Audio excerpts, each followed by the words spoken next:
The following podcast is presented by Blue Ridge Production.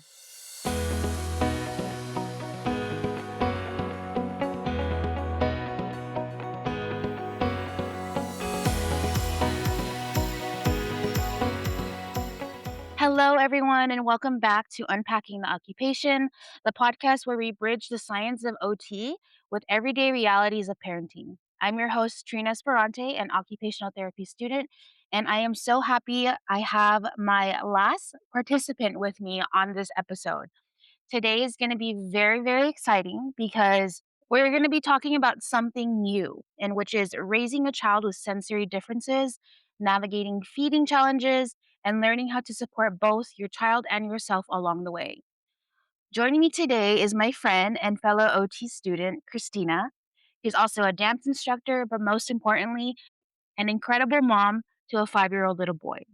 Over the years, her family has navigated occupational therapy, speech therapy, and feeding therapy, giving her a unique perspective as both a caregiver and a future occupational therapist. Christina, thank you so much for joining me today. Of course, I'm so excited to be here. Yay! And I'm so excited to have you. I know we've had so many conversations, through the program, but today I get to hear your story from the perspective of being a mom.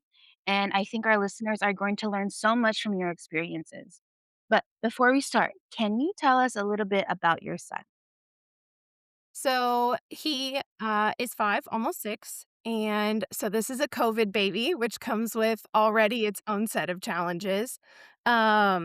He is so smart, and obviously all the parents in the world, we wanna say, "Our kid is so smart," but he has challenged me, like, even as a baby, and you're trying to give them developmentally appropriate toys, and I would hand it to him and then he would figure it out, and I'm like, "That Uh, should have taken you a month." He is a builder. Yeah, like, it's been difficult sometimes, Yeah. but, he's a builder, so, like, magnet tiles, Legos, all the things. Like, Mhm. it's I don't know, it's crazy sometimes the things that he comes up with, and you walk in and you go, "I don't even know how you made that."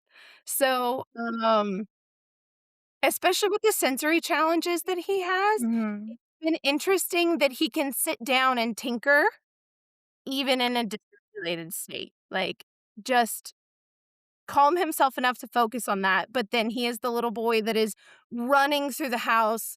I don't even own a couch anymore because we have I don't know if you know what a nugget couch is, but it's like a buildable foam thing. We have 4 of those, and we build it into a couch. Um It's amazing. And that's just life. Uh That's Yeah. amazing. He sounds so much fun. I would love to meet him one day. Oh my gosh. Right away, I was like, "You should give him a Rubik's Cube to see if he can figure it out." I'm sure he He's can. trying. Yeah. He's close to getting one side. He has Nice. asked me for, like, a four-sided one because they make smaller ones, Uh-huh. um, but we haven't done that yet. But, yeah, Oh he's my gosh. definitely trying. Amazing. I can't even get a row, so I I absolutely love that, and I love to start this question off for our guests to get to know all the amazing things about, your son, and I just want listeners to know about the child first. And our kids are so much more than their challenges or the service they receive, right? And you can already tell how much joy he brings into your life by just that short description. What I know you said he likes to build. What other things are his favorite things to do? So at the moment, we are fully in our Pokemon phase.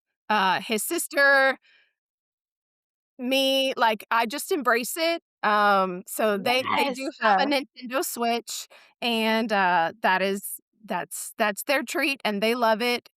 So we're working through Pokemon games. They started cards a little bit ago. We do, like they're not playing the game, but we use them to play, like, War and stuff like that with 'cause they have numbers on them, so why not?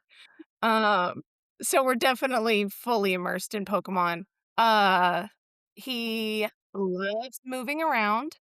So we have an organization here called Kid Strong. When you go into it, it's a gym. and it looks kinda like a CrossFit gym, but it's for kids. So they're pushing sleds, and they've got tire swings that they're jumping up on, and they're jumping over, and they've got blocks, and, so he absolutely adores that. They work on confidence and skills and all sorts of things. I absolutely love it. Um, but at the end of the day, it really is. It's really cool, and they work on things like there was one that was on chores, and they did 3 weeks on chores, and so they did one activity geared at grocery shopping, and they had to remember a Oh list as they went. It was so OT coded, like, I was like, "I my could sit here goodness. and write a I note on know. this." My OT, like, my eyes are sparkling right, like, "Oh my gosh, I wanna go to this place, I wanna try." Yeah, it's really cool. My Um, gosh. I am but also at a big the fan end of of the day, Pokemon too, by the way. oh, I love it. I love it. I've had to learn I deserve hobbies too, and while I wasn't necessarily a Pokemon fan, like, I did it as a kid, um, we're gonna embrace it. So I play all fight over the game, we open cards together, kitchen table conversations are usually about whatever Pokemon obsession is the day, or I caught this, and we roll with Yeah. it. So, Aw, I love that. So that's yeah. amazing to hear. Yeah. Um, and you just also get that bonding moment too. My son, we also have the Switch, but he's in his Mario phase. Yeah, And so love all of it. our conversation is just Mario. But I just love how you get to incorporate their interests in, as part of their development, right? You said that they use it to they have numbers on the card, They find other reasons to play and make their own rules. And I think that's so cool to hear and see about. Yeah. Um and one thing I know we've talked about in OT school, by the way, for my listeners, Christina is in the same OT program as I am. She is in the year after me. Yes. Is that right? Yes. Yes. Yeah. Yes. And she just finished her pediatric lab. So she is all things peds right now. And Sure. I know in peds, right, we talk a lot about how play is children's main occupation and how they learn about themselves through play, through this exploration. It's how they learn about themselves, explore the world, build relationships, and develop new skills. So when we hear what children naturally gravitate towards, we're really getting a glimpse into who they are. And I think every parent listening is probably smiling because they can already picture what their own child doing something similar. Um, Now, I know you've mentioned sensory, right? And your family's journey when it comes to all these unique experiences. When did you first start noticing that he might experience the world a little different than some other children? So, our first experience with an OT was at 4 months old. Um, and part of that, so I breastfed, and he was my second child.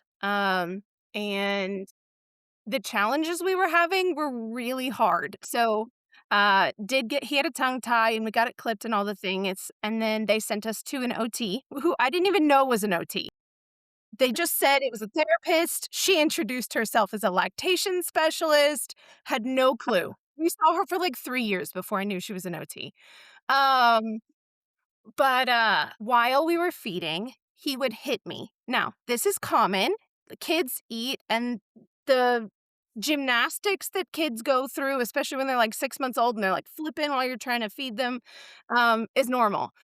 But he would hit me so hard that I would get angry, and I had to go put him in his crib and walk away, which Yeah. is really hard, like, especially when Yeah. you are walking out of your room angry at this thing that is supposed to be a bonding moment. Um, and that went on, and as he got bigger, it just got worse. At one point, he ripped a necklace off of me. So it was and it would be 20 minutes of this, like, hitting and slapping. He'd hit me in the face, and it was like, "Oh my gosh, I can't do this." Oh, yeah. Um, so that was one thing that was very difficult and kinda like, this is not the normal path.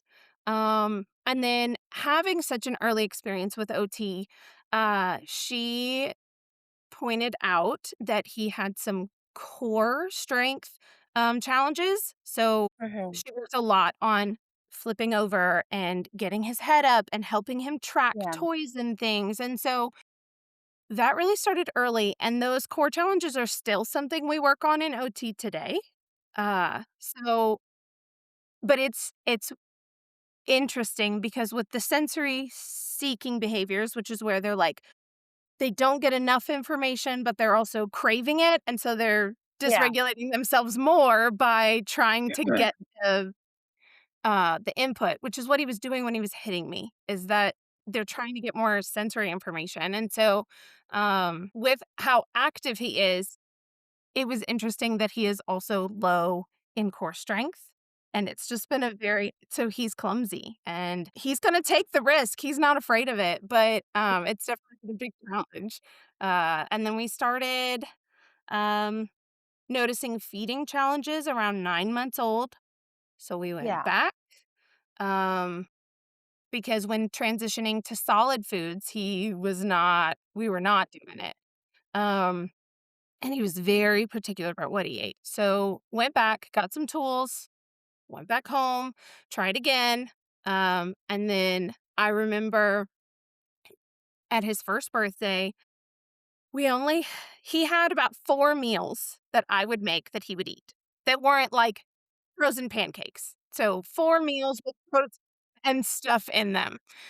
And the week before his birthday party, so like I had made this whole menu and I was like, I'm gonna make the food, it's fine. He dropped all 4 of the meals. So we reached a point where we had 0 meals, 0 proteins, very few foods. So, Yeah. around 18 months old, we went back to that same OT and started, like, full-time feeding therapy, um, and then just kept going from there. Yeah. Oh my gosh. I wanna give you kudos and your flowers because a lot of parents, I think the most important thing that I like to share with the parents that I've worked with in fieldwork and even my own mom friends is that co-regulation piece. Especially when, you know, you're in like like a heated moment, when your son is hitting you and you don't know what to do. Because like you said, it's supposed to be a bonding moment. But the fact that you're able to kind of just stop what you're doing and place them in a safe space where you can go ahead and just, let it all out safely is a really it's really amazing. And something that I hope my listeners, take away from this conversation is that without the co-regulation piece, it's hard to kind of get your own child regulated. Mhm. So yeah, and thank you so much for sharing your story. I know parenting doesn't come with an instruction manual, so we're here trying to figure it out everything. Yeah, for sure. Yes, I honestly think moms and dads are superheroes. In this case, you are a superhero, Christina. And I know every child develops differently, so it can be really difficult to know if something is simply part of their personality, a phase that they'll grow out of, or something that might benefit them with extra support.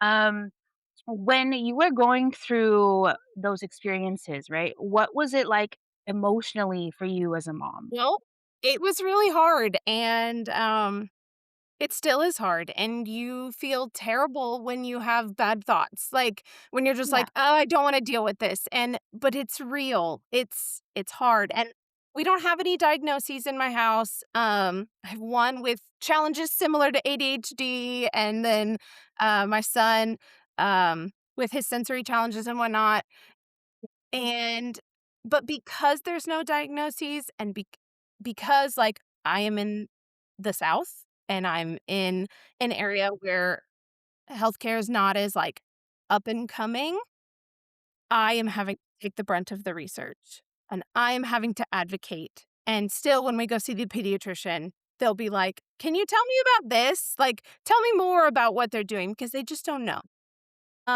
So that's really hard to just yeah, your child's advocate, even from 4 months old when I was like, "Something is wrong, please send me." yeah, Um, and it's exhausting because you're yeah. on all the time. It's funny because when I go to a friend's house, and their child is neurotypically developing. I realize and I remember how different my house runs. We've made so many changes and added so many things into the house to make it this is our normal, and it functions great. But then we leave and it's like, "Oh, right. That's not a normal behavior," or they need these extra supports and we don't get it elsewhere. So it's just constantly reevaluating yourself, checking in with yourself, reevaluating if the routines you have work. Like I don't know. It's exhausting. Yeah, I appreciate that so much. And so you are the first mom that I have on this podcast talking about, you know, neurodivergent I guess personalities with when it comes to our children. And the whole point of this capstone project is to reach beyond the clinic walls, right? Yeah. In communities that are very rural, that don't have enough healthcare coverage or, enough, resources to help individuals or help moms like yourself. And so I really appreciate you sharing your story and, you know, being a part still continuing this advocacy for your not only your child, but for other children who are experiencing the same thing. And I know, something that I want to remind our listeners are is that families that are seeking support doesn't really mean something is wrong with your child. It simply means that you're learning more about how they experience the world so you can support them in the best possible way. Was there a moment when you finally felt like things were starting to make sense? Maybe after meeting with a therapist or researching or just learning more about sensory processing? Yeah. I remember asking his OT maybe 6 months ago. I think it was around his most recent reevaluation. Like, I was like, do we still need to be here? Like, Mhm. because I just didn't know. And it's because we have progressed from that toddler phase to little kid, like, but actual kid phase, and everything looks different. So I feel like I had gotten really good at toddler and understanding why the behavior was happening and what I needed to do. And then all of a sudden, these big, clumsy toddler moments turned into like more internal things that were happening. And so she really had to walk me through, um, the changes, like, that it just looks different at this age, but that it's still happening. So I feel like I started over. It's like starting middle school where you think you're the big kid and you think you know what's going on, and then all of a sudden you enter a new phase and you're like, I "I don't need." know what's going on. Um, yeah, and honestly, I don't know that I will ever know everything, especially as a mom, and I say this all the time, like, I cannot OT my kids. Yes, if you were to put my son on a piece of paper as somebody else's child, I would have no problem with it. I cannot create the things for my own child because it's my routine, it's my emotions, it's my personal being that I also am having to deal with, and, it's weird, and I always feel bad when I ask questions like that because 'cause I'm like, "I know I should know this, but I don't." Um No. Yeah, it's honestly it's different because, um, when I know we both learned this, right? When you're treating a child, you're not only treating them, you're treating the family. And Mhm. so it's hard to do that knowing that it's your own child because you have the specific routine, what works for him, what doesn't, and I can completely understand where you're coming from. And it makes sense. And so I do appreciate how, you ask yourself, why is he doing this, right? You don't just assume or you just don't say, you try to dig a little deeper. And I think as a parent, that could be one of the best things to do to have as a tool because you just want to try to figure out or get to the bottom of what is causing this issue, what is causing this challenge. Um, so I know that you had mentioned that your son is a sensory seeker. Listeners who may be hearing those terms for the first time, what does sensory seeking actually look like in your household? It looks like a kid who can't sit down to eat meals, Mhm. um, unless we go do so I live on a second-story apartment, so Uh-huh. we go do stairs. Yeah. before a meal. We'll go run up and down the stairs 3 times. Um, we have a swing in their bedroom, and I'll tell him to go do an activity on the swing, or, crashing is a really big one. Yeah. He will crash into anything, including your leg, and he'll Yeah. just start hitting and pushing into me and all of the things, and it looks so many people go, "Oh, that's a typical little boy." And yes, boys are rough and boys can never stop moving. Um, and I think that's the hardest thing is to differentiate what that is. And I'm still Mhm. not very good at differentiating like little boy behavior versus seeking. But the difference is his regulation. It is these moments are also followed by, "I can't form a sentence. I, am gonna have really changing and really fast emotions." Not me, him. Like, Yeah. so in moments where he's hitting and whatnot, like, I can't reach him with logical thought, if that makes sense. He's not gonna be able to take breaths with me to calm down. We might go 0 to 1,000 and all of a sudden it's a full-on tantrum. Um, and it is Yeah, I it's so hard to explain now because it's so integrated into our schedule. Like, I Yeah. see this, we need to go do stairs, and, you can't send a five-year-old. They're like, "Mom, come with me." So you're doing stairs with them. Um, but, I don't know if that makes sense. No, it does make sense, and, usually by him doing, I guess, heavy work, right, all that rope, does that are you able to regulate his nervous system after doing activities like that? For the most part, some days it's I can't at all. And Yeah. it's funny because we know when OT is coming. Because about 2 days before OT, so we're on an every other week schedule now with OT, Okay. and about 2 days before I go, "Oh my gosh, is it time yet?" Because it doesn't matter how much I try, I cannot get him regulated. And Yeah. then it's the entire day, and we are not productive, and mom is off the rails, and, um, those days are hard. Those days are really hard. Uh But on normal days, yes, as long as I am giving him, like, a purpose to the activity. So we're not just running and crashing into the nugget. We're doing an obstacle course, or, like, Yeah, I'll heck set it up to yeah. where, we have these big giant squishmallows, and I'll set it up inside, and so he'll jump over it and into it and crash and then have to find something inside of it. So it's like, there's a purpose. Or, Yeah, like, he knew how to reach into my laundry machine and get out everything to put in, and that's a significant feat because it's a top loader, so he has to, like, yeah, get the, step stool, reach in, pull what he can out, lift it, like, it's a lot for him, but that's heavy, yeah, purposeful work, and that's what I've yeah. had to realize. Like, I even told um his kindergarten teacher this year, and I was like, "If there's a moment, like, literally hand him some books and tell him to go put them on a shelf across the room, or a teacher needs another book, or keep a gallon water bottle in your room and let him push it across the room." Like, um Yeah, honestly, and I just like how you're hiding the function in the playing. He doesn't know that it's, these are functional tasks, he just thinks that these are playing tasks, and he's Correct, just and doing mom's yeah, paying and attention. yeah, and that's just the power of play and how you set up the play for them. There was one time in, my what I was working with one of my patients during field work. We were working on dressing skills, and we I know the session before we were working on the boards that had the zippers, the buttons. I Mhm. was like, "This is not fun. This is a task."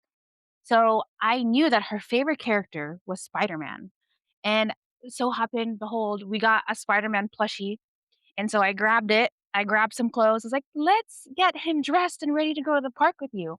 And oh my goodness, she sat down, and I think she did it maybe 5, 6 times, dressing, undressing, Oh, yeah. and to the point where a few weeks later, I followed up with mom, and she said that she started doing that on her own at home with her dolls. Like, "Oh my gosh." It works. It was so Yeah, worth it. for And sure. to her, that was just play, and to me, it was like, "This is more than play, but it's play." And I know you mentioned a low registration. Can you explain to my listeners a little, what that is and what that looks like in your household?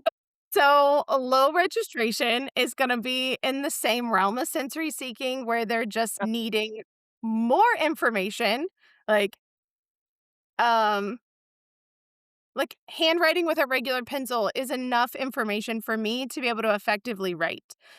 He does better with an extra grip in his hand, or I've put, weighted things on there because it's just giving his body, like, a little bit more information. So the difference between them is just, like, low registration is passive, meaning I'm not actively trying to get it. I'm not crashing into something because my body feels silly. Yeah, It's just maybe I'm not available to do this task right now. Maybe I can't. yeah. There's the OT in me using the word task. Yeah, Um, oh man. Yeah, so they might be checked out because yeah, what you're seeing, there's not enough noise for them to even understand that noise is happening or yeah. whatnot. So it's not an So active seeking out of it. It's just I don't have yeah, enough to engage. yeah. So basically, they need a little bit more sensory input before Yes. they notice or respond to what is happening around them, Correct, yeah, right? Yeah. for Yeah, sure. I like that thing. That And question that was actually for requires me and not for that uh, that requires us to know before. So, like, because they're gonna sit down at the table to do homework and not be able to do it. And you're like, "Why can't you just do your homework?" But, I know one of the things his OT had me do when he was younger was do wheelbarrow walks before we even made it to the table. And yeah. that wasn't because he was being silly. He Yeah, wasn't seeking. It was just set him up by giving him the information before we get there so that when you sure. get there, he can listen. Um, Yeah. and that's what we would do. Or put on a YouTube video and like, let's dance it out Yes, before we use our dance brain. party. Uh, I yeah. love dance parties, and Dance parties are the best. I was already thinking, like, for the wheelbarrow, you can even make it a challenge and have him, go to his favorite Pokemon or select the fire Pokemon or the water Pokemon and, make it a little bit more not the wheelbarrows, you can make it fun because Oh, I know for sure. wheelbarrows are very tiring. They're very, very tiring, but having, and I'm sure you do it already, right? But for my listeners out there, just incorporating your child's interest into a task or an activity like this to make it more engaging. Because I would totally pick my favorite Pokemon even though you would ask me to wheelbarrow. Heck yeah. Um, and then I know you also talked about emotional regulation, and that's something that every child and parent I can confirm is You have to still parent. that still need a little bit more support in. Um, what has that looked like for your son? Um, Mommy not succeeding a ton. Uh, it is You're doing really great. hard to regulate your child after they did something wrong and you reprimanded them. And then all of a sudden, massive meltdown, and you have to be the one to regulate them. That is Yeah, not an easy task, um, because it's a lot of regulate me first. yeah. And I need to step out, and then he's screaming because I stepped out. So, and we Yeah, don't have that as much. He is better about realizing, like, mommy needs a minute. Um, but, we love that have a co-regulation. oh, for sure, and it's a skill that I think a lot of adults, like, we weren't necessarily taught, and so we're trying to learn it along with the kid. Um, I would say I am just now starting to see times when he will regulate himself, and he is 5, almost 6.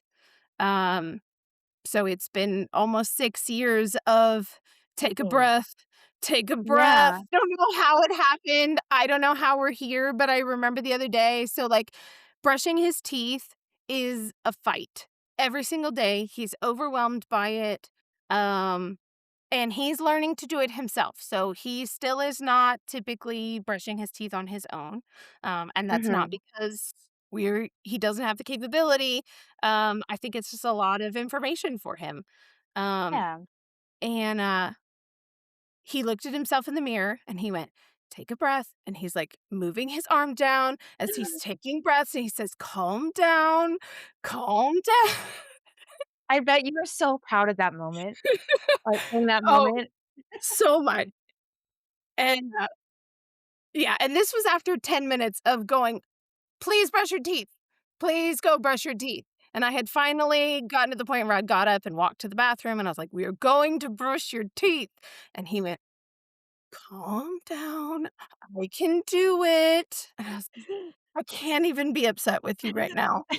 Um, That's so cute. That's that's so it really funny. It Yeah. really is, and it's been years of just trying to take deep breaths together and giving big Yeah. hugs. I don't even know. We've read so many books. Like, it's one of those skills that, like, you've practiced and you're like, "I don't even know when we practiced it. I don't know how it worked because it didn't seem to ever work," and then all of a sudden one day it clicks. And you're like, Yeah. "Cool. Well, That hey, worked." it's progress over perfection any day. Yes. And those small wins are, you know, just bigger than any other, like, anything. Mhm. And so the fact that even though it took him 6 years, he's finally doing it, and then he's Mhm. telling you to breathe, he's telling you to calm down. And you're like, "Whoa, why did you buddy? Yeah, let's move together. Let's do some box." Oh my gosh, that's amazing. And so shifting gears, right? I know throughout this entire conversation, you've experienced occupational therapy from 2 sides, right? As a student and as a mom advocating for their son. I'm curious, how has raising your son shaped the therapist you hope to be one day? I think a lot of it has to do with how I approach a family, because sometimes when I've talked to other therapists or, like, in field work, I've heard them say, like, talk about that it really has to be carried over, and yes, Yeah, you're correct. If we see them for an hour and then they go home, and if the parents can't do it, then we're gonna make a lot less progress. yeah, But I also know that caregiving is exhausting, um, and one of my biggest things is what feels manageable for you to take home today? Like, obviously, I did an hour of really hard work. And as a full time doctorate student, and I have my kids 80% of the month by myself, um, yeah, I can't spend an hour with him. And I've had to let a lot of things in that I didn't necessarily love, but it's how we're surviving through this period right now. And when we go to feeding therapy, they know I can't do the practice at home right now. Does that yeah, mean we're making slower progress? Yes, but I'm gonna be honest that I can't. I don't have the capacity. Um, and it's not just your kids' needs, but it's your parents' capacity and how yeah, much they need that support. And I don't know what that looks like yet. I'm still navigating that myself as a parent, yeah, but I do know, like, I forget to eat because one child needs one kind of meal and the other needs a special kind of meal, and then I just don't make anything for myself. Or, um, I stopped doing hobbies for a while because I don't have time. Well, now my hobby is Pokemon with the kids because that's how yes, we made it work. Um, but I just have so much respect and care for the parents and for even the family. I've heard my daughter say, "Well, I feel like you give him so much more attention than me." yeah, And it's hard. yeah, You are on all the time. You're advocating to teachers, and especially when you don't have a diagnosis. Sensory problems are you don't get help. Like, Yeah, you don't there's they no often school get help, overlooked. there's no diagnoses, there's no medication, there's no nothing. It's just kind of go to OT and then you're on your own. Good luck. Um, Yeah. yeah, that's probably my biggest thing, is just where's the family and how can Yeah. I support them? So, You know, that sounds like it would be a great capstone project for you to do. and that's Is that that's what my capstone is gonna be. So I already my have decided god! and, I'm very excited. Obviously, we haven't done our needs assessment or, like, looked at Yes! anything yet, but, that's the goal is to work on Yeah. caregiver support. You guys are hearing it here first. Christina's making a difference. She's gonna be in our textbook, and I'm gonna get the first published one. I don't know about that, but, Yeah. uh Shoot and big, it's dream not big. it is, but it's not just, like, how do we support our child, but it's how do you Yeah, support you? Like, you have to keep going, and I think it's been this year before I finally got to a point where, like, I am a human being, and I also have to do things and take care of myself, um, and it looks different. It looks very different, but we're making it work. We do the best we can. yeah. And I mean, I know they always talk about occupational balance in school, Mhm. right? Giving yourself grace. Sometimes it's yeah, I'm like, when I hear that too, I'm like, "It's so much easier said than done." Yeah. Because I know as moms, right, we're thinking like 4 or 5 steps ahead, and we're not thinking about ourselves first, right? You just said that sometimes you skip meals, and that's just really hard to do sometimes because when you are trying to care for your child, you for me, right, all I wanna do is just take care of my son, Yeah. and then we kind of fall off on the back end. But those are the sacrifices that come with being a parent, but I know it's very important to also take care of yourself first, so that way you can further take care of your kids. But I am so happy that you are finding hobbies and in playing Pokemon. I need to add you on the Switch so we can play. Yeah. Let's go. In OT school, I know they've taught us a lot about the science behind what we do, right? We learn about the child development, the sensory processing, family centered care, all the things. But living it as a parent is a completely different experience. I know there's something about sitting on the caregiver side of the table, right? That teaches you things that no textbook could ever possibly teach you.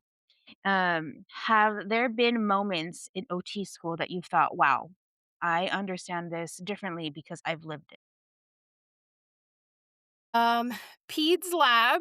So, Yeah, just got back from pediatrics lab, and, it was a really cool experience because not only so we had a feeding competency, and yeah. my case study was a mom having feeding challenges with their infant. So, like, I That have that experience, and I walked in there and, like, while I was prepping, I would just cry because I'm prepping the things to say that, like, Aw. I needed to know, or, like, I still say to myself, Yeah. and then in the afternoon, like, I got to do an activity on the swing that my son has done since he was 3, so it was just, like, a very surreal moment, and I remember thinking, like, these are 2 halves of me, like, OT me and mom me are not the same, and they can't Yeah. be the same, Mhm. and I got to support caregiver me through OT me, like, it was a really, like, interesting and, like, Yeah, full emotional circle. situation, Aw, um Christina, I wanna give you a hug. I wanna give you a big virtual hug. uh, so I definitely think that pediatrics has been the biggest, like,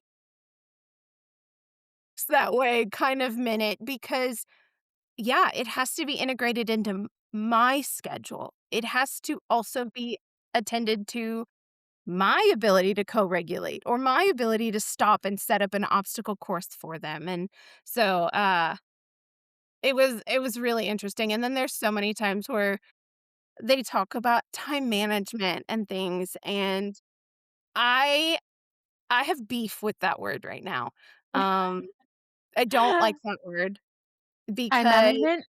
Yes, I am But over it, especially as a student. You know what? When you yeah, go to a job, your kids are being taken care of by somebody else. You are at your job, and that's all you have to think about. I don't get that. So, yes, they were at school. They're not at school anymore. They're home for the summer, and it's been crazy. But time management for me looks like I can give school 40% of me today, and that's yeah, it. So, yeah, coming back after Christmas break, I said, I'm gonna turn things in late, and that is time management for me because I had to balance out my kids. I had to balance out me as a person and start eating again and all of the things, and, I don't know. It's so hard. It's so yeah. interesting. I know a Yeah. lot of people are like, "Give 100% of Nope. yourself," and I was like, "That's not possible. I think Nope. you would pass out, you'd simply pass out." So And, there yeah, if, like, 40% is all you have, then that's what you're gonna get, right? That's the Yep. best of your what you can do, especially with your situation. And I think that was more healing for me, and I just Yeah. took the late Paul, and I was like, "I don't care. Yeah, yeah, I can't care. I can't because this is." I reached a point after term 2, so at Christmas break, and I was ready to walk away. I was ready to drop out and be done. Um, and it was interesting because that was our mental health class. We yeah, did this big lifestyle management course, and I walked out of that term more burnt out than I've ever been in my entire life. Um, yeah, and that was a big awakening for me because we so many times with habits, and this includes like as a mom, like introducing an OT habit into your house. The mental side is just as important. And sometimes it's more important. And like asking someone to change the way they're eating or whatnot is not as simple as one might think. yeah. And it's just, yeah. So I don't know. Well, I'm so glad that you are here with us and I'm talking with you. I'm so happy you stayed. Y- Honestly, you're going to be such an impactful occupational therapist. And I can't wait to hear about all the amazing things that you are going to do. Um, and so, my gosh, I really truly want to give you a hug, Christina. That's my love language. I like hugging people and just letting them know because sometimes Yeah. words are hard for me I to like get spit it. out. I get it. Uh, um, and what amazes me, right? You are caring not only for your son, for your daughter, you are going through this very rigorous OT program. And both of those things can look a little different when it comes to raising children with different needs and just challenges. And I we've talked about so much of you supporting your son and your family, right? I want to talk about how you support yourself. And I know you have Pokemon as your hobby. I know you dance. I know you dance, right? So how do you take time to care for yourself in all of this beautiful chaos? My current term is I consistently do everything inconsistently. Uh, Perfect. and I gave myself permission for that. And because every day looks different, every moment looks different. I wish I could say that I'm better at this, because I'm not. I'm not great at it. I Yeah. am, um, a few weeks ago was the first time that I was like, "I'm gonna cook a meal." And, like, obviously we eat, but we live in America, and it is very easy to use your microwave all the time, and Yes. for most of this program, that's what we did. Um And then the other thing is, like, my son with his feeding challenges, it's a Yeah. sandwich almost every meal. Like, there is nothing I'm cooking for him. So if I'm cooking something, it's for me. So now I'm making 3 meals, no thank you. Um, but, like, I just remember, like, that thinking, "I'm gonna cook a meal. I want to." And that was really odd. Um I am attending a dance class in the mornings before our sync sessions, and it is super stressful because, I have to rush home really fast to make it on time. Um, And sometimes that means, I don't know if I should admit that, but sometimes that means maybe all my work isn't done, but that's me surviving. Yeah. Um, Whatever gets you through the day, whatever, helps your sanity, helps yep. yourself, and all of those things are just fantastic to hear. I also used to dance, but when I found out you dance, I was like, "Oh my gosh, she Yeah. Yep. dances." I'm working Oh on my god. teaching a show right now, so I'm getting to pull my Mhm. tap shoes out, and it's been a lot of fun. Um, That's amazing. I'm so glad to hear that you are making time for yourself because, talked about the mental side, we've talked about the caregiver side, and it's just important as taking care of your kids. Um, so I really appreciate hearing that from you. I think it's just a beautiful reminder that our occupations don't um, fill our schedule, they restore us. So by you dancing and by you having the aha moment of I'm gonna cook today, right? It can be so therapeutic. Not just a simple task or an activity, something where you can just release yourself and kind of decompress. And whether that's dancing or cooking, right? It's those activities help refill our cup, so that way we can continue to be there and support the people that we care for. So thank you so much for sharing that. So before we wrap up each episode, I like to have an OT tip of the day for our guests and for the parents who are listening. And today's tip is for the caregivers. So think about the way you schedule your appointments for your kids, those therapy sessions, school events, those doctor's appointments, and ask yourself, when was the last time you scheduled something for you? As occupational therapists, we talk a lot about occupational balance, and that simply means making time for activities that bring us purpose, joy, connection, and just restoration to our lives. And maybe that's dancing, maybe that's cooking. Those moments may seem small, right? But they matter. You matter. And just taking care of yourself isn't selfish. It's one of the best ways you can continue showing up for the people who depend on you. So this week, I want to challenge you to continue to schedule something meaningful that you can do just for yourself.